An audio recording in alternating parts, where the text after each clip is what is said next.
Hey everybody, this is Dream, and today we have a nice 8-game slate here. Before I get started, can you guys smash that like and subscribe button?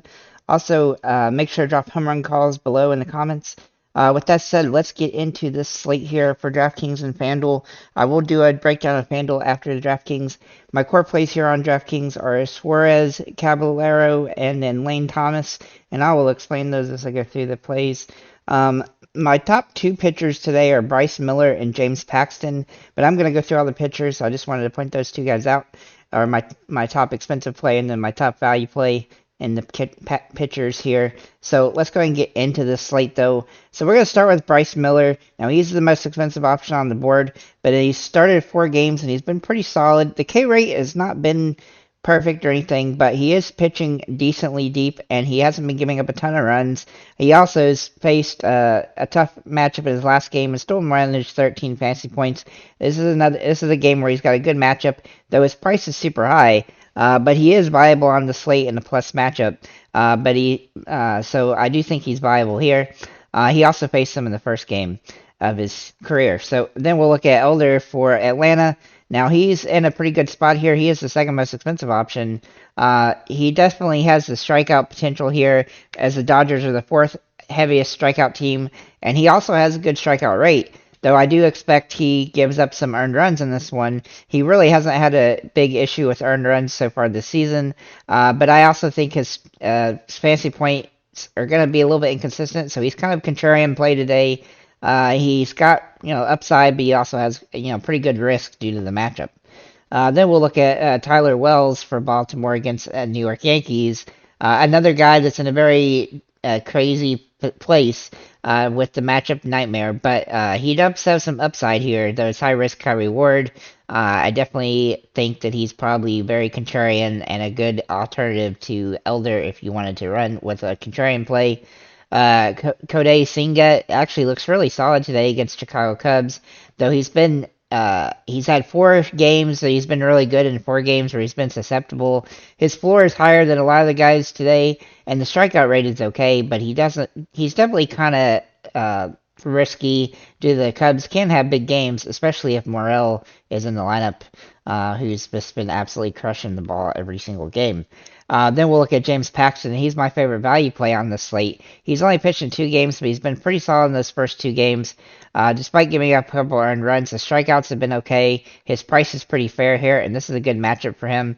There's only a couple guys in the Angels lineup that I really fear today for him, so I definitely think he's a viable option. Then we'll look at Stroman for the Cubs. Now he's got a tough matchup here against against the New York Mets. But he's been extremely good this season when it comes to the fact that he has 8 quality starts and 10 starts. The upside here is a little bit limited, though, as he doesn't really get a good high K rate, and the matchup is not ideal either. Feels pretty risky, but he is in play here. Tony Gonsolin is in play for the Dodgers, but I really have trouble wanting to use him today. He seems like a very contrarian P2 option. High risk, high potentially rewardable. He hasn't been giving up a ton of earned runs similar to Elder, but he hasn't been going very deep in the game because he's pitched about 5 innings in most of the games, or even less than that, which is really hampering his fantasy point potential. That said, his price is cheap enough that he is somebody you can at least look at a little bit. Then we're going to look at Sandy Alcantara, uh, who has an interesting matchup here against Colorado. Now, this game is in Colorado. He's been very inconsistent this season. He's got about as Hail Mary as a play as you could be because he has a good K rate sometimes. His floor is below 0, but he could also end up being one of the top plays because he'll probably be lower owned as a result of the matchup in Colorado. And if he does have a big time game, which is definitely possible, he definitely has that upside as well. So he could be a guy that would either he could lead you to a GPP win if he has a good game. Nestor Cortez for the Yankees is facing Baltimore. He's been inconsistent all season. It's hard to dislike the matchup here with the K rate, but he's been inconsistent, like I said, and his upside has some. He does have some upside here, but the inconsistency is concerning. But he's cheap, and so that's definitely viable. So then we're going to move into our catchers, and we're going to start with Salvador Perez. for Kansas City. This matchup has really great metrics. He has home run potential here. His price is up, which is a little bit harder to roster as a result, but the pricing for pitching is actually good enough today that you can pretty much lock in a couple guys over 4,500 today, and he might be a good option today with his metrics and upside in this particular matchup. But if you want to go cheaper here, then we got two options for you in Keibert Ruiz, who has been somewhat boom or bust this season, but he has hit the ball pretty well in certain matchups, and this is a great matchup here against subpar pitchers. His metrics are okay. They're not home run okay, crazy, but they like the 25-point game he had against Detroit a few games ago. But he definitely has good hitting potential in this one, and so I do like the upside. Then we'll look at Tom Murphy, who has the boomer bust extreme here, with the metrics jumping off the charts here, though he has been having a lot of 0-4 games or 0-3 games, so he is a little bit concerning from that perspective, but he's dirt cheap, and he definitely helps you pay up at other positions. Also consider Sean Murphy from Atlanta at this position. Moving into the first base, we're going to look at Garrett Cooper. Now, his price point is not super ideal here at $5,000, but this matchup here, where he hit a home run yesterday against a better pitcher, he's got a better matchup today, and he has just as much upside in Colorado. He's hit the ball pretty well so far, for power at least, in these two games in Colorado, so I do think he's viable here, though the strikeouts are a little concerning with his price point, but he's definitely got the potential here. Ty France, if he does draw the start today, which I do think he probably will, we'll have to wait and see if he's good to go here, though. But if he does play, he'll be viable here as he's hit the ball really solidly so far in the series. He's had a couple ups and downs throughout the season, but he's pretty consistent hitting the ball decently. Then we'll look at Joey Menendez for Washington, who I really do like today. He's got home run potential. He hasn't really hit the home runs this season like I kind of expected him to, but he does have power numbers. He's got good metrics here. They're off the charts in this particular situation. I like his upside, and he's hitting the ball pretty solidly as well, and I do expect Washington to score some runs today. You can also consider Matt Carpenter or Jake Cronenworth at this position. Moving to second base, we are going to look at Jake Cronenworth here because he is one of the top options at this position. He's high risk, high reward. He hasn't hit the ball particularly well this season, but he does have home run potential, and this matchup should bring some runs, and his price is pretty fair here. This position at second base is pretty rough. Shortstop is also pretty rough today. But Zach McKinstry,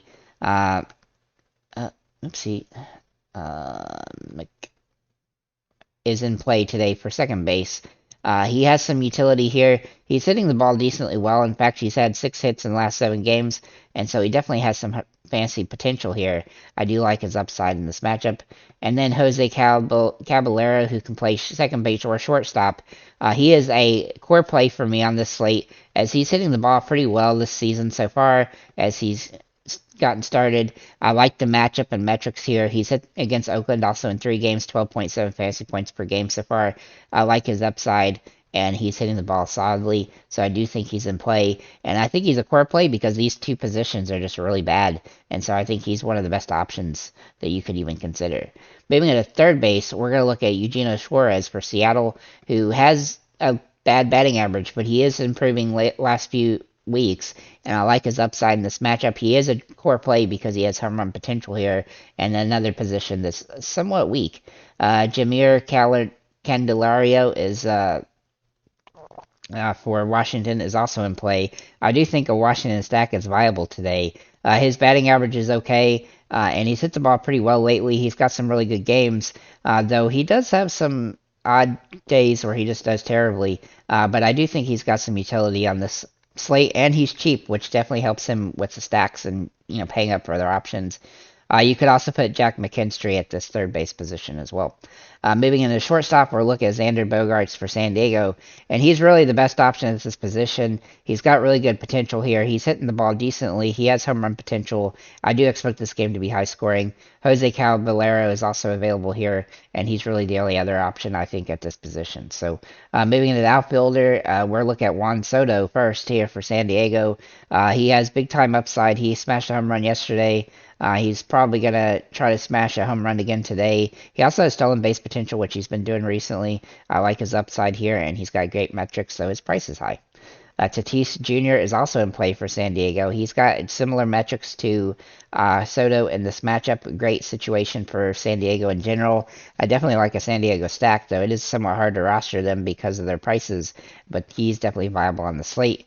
Acuna Jr. is also in play for Atlanta, who has just absolutely had great game after great game so far early for the last few weeks. I like his upside here, and the matchup here is a little bit better than it was yesterday, so I definitely think he's viable on the slate, especially for a home run potential, here. Toscar Hernandez is a great value play. I almost made him a core play, except for the fact that he's just so inconsistent with his hitting, and so it makes him a value play, but he is higher risk than some of the other options. But he's got great situation here, and I like his home run potential. Lane Thomas is a core play because he's hitting the ball so well lately. He's also got home run potential. He's had quite a few games in a row with hits. I like his upside, and he has good metrics for this matchup. Brian De La Cruz for Miami is in play today. His price is rising as a result of being in Colorado, but I do think he's viable today, and he's managed to score some fantasy points quite a bit lately, and so I think he has home run potential here as well. And then Ref Snyder for Boston. He's been inconsistent throughout the season, and the home runs have not really produced this season, but he definitely has potential. He also has a low-end stolen base upside, as he's had a couple recently. I think he's got some potential here. If he draws a start, he'll be viable, but he is sort of high risk because he hasn't been starting every game, but I do think he draws a start today. And then I have two Hail Mary plays in A.J. Pollock for Seattle and Stone Garrett for Washington, who have some very extreme boomer bust potential on this slate. So that's what I have for DraftKings. Let's move over to FanDuel real quick. I'll just run through these guys. So my top plays at pitcher are going to be Bryce Miller, James Paxton, Cody Singa, and Sandy Alcantara. All the other pitchers do have some viability on the slate that I have listed here in Elder, Stroman, Wells, Gonsolin, and Cortez. But I feel like that those four are my top two expensive options and top two value options on this particular slate at this position. Moving into the catchers and first baseman, I do like Garrett Cooper on FanDuel due to his price. Salvador Perez seems almost like a near must play at this position, as does Ty France if he draws a start, and you could definitely utilize those guys in a utility spot as well. Then we'll look at second base here, and Luis Arraez is cheap enough on here to be viable, though he doesn't really have the fantasy upside that all the other players do. John Berti has been high risk, high reward lately. He doesn't have home run potential here either. Cronenworth and McMahon both have home run potential, but they do seem high risk, high reward. This position really does feel unappetizing here. Third base, we have Eugenio Suarez, who I really like today, and Jose Caballero. Now, I do believe Jose Caballero can play almost second base as well here, so he's definitely viable there as well. But I do think he's also in play at third base. You could also throw him in at a utility spot. At shortstop, Tatis Jr. is pretty expensive, but is viable here. Bobby Witt is cheap enough to be viable, and then Xander Bogaerts looks like a near must play at this minimum price point, considering the nice matchup that he has.